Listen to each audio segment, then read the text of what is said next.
शिवेंद्र भोसलेजी, तुम्हाला मला सांगायचं आहे, अहो लागू करणारे माननीय राज्यपाल असतात आणि प्रत्येक गॅझेट आणि गॅझेटियर आहे ना भारताच्या संविधानाच्या आर्टिकल 309 मध्ये लागूच झालेला असते। मला राधाकृष्ण विखे पाटील आणि सगळ्या कमिटीला सांगायचंय, अरे बाबांनो, अगोदर भारतीय संविधानामधून जो कायदा निर्माण झाला त्या कायद्याला म्हणतात रिझर्वेशन ऍक्ट, तर वाचून घ्या।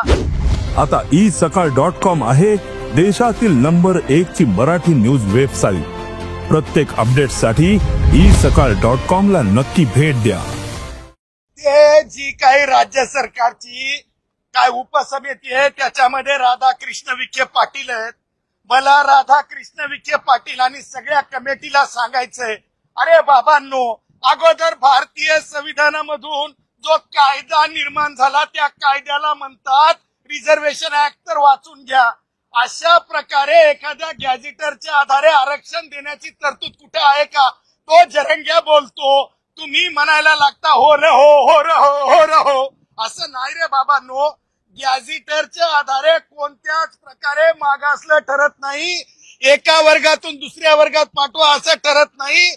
मला राधाकृष्ण विखे पाटलांना प्रतिप्रश्न विचारायचा आहे, जरंगेला प्रतिप्रश्न विचारायचा आहे। जरंगे आणि राधाकृष्ण विखे पाटील, कोणत्या एका कायद्याच्या तरतुदीत एका ओळीत लिहिलेलं आहे की एखाद्या गॅझेटरच्या आधारे दुसऱ्या एका समूहातून दुसऱ्या समूहात जाता येते?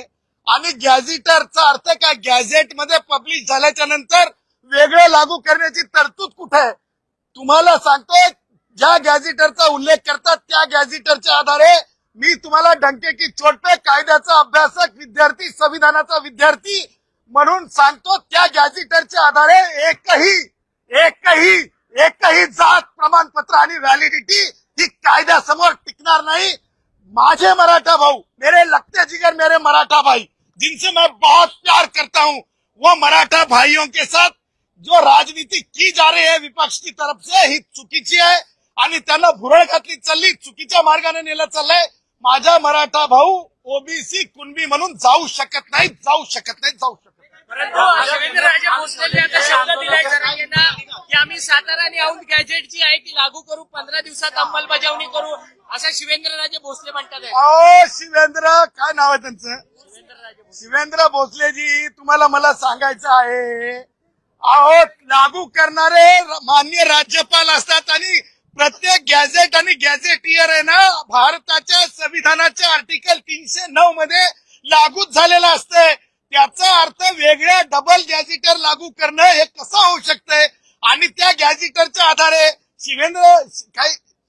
शिवेंद्र भोसलेजी असतील किंवा आमच्या राधाकृष्ण विखे पाटील असतील, त्यांनी सगळ्यांनी मला असं वाटतंय की एकदाचं संविधान विषयक प्रशिक्षण 8 दिवसाचं पूर्ण करून घ्यावं। महाराष्ट्रातील सर्व बातम्यांचे विश्वासार्ह व्यासपीठ सकाळच्या सर्व सोशल मीडिया प्लॅटफॉर्मला लाईक, फॉलो आणि सबस्क्राईब करा।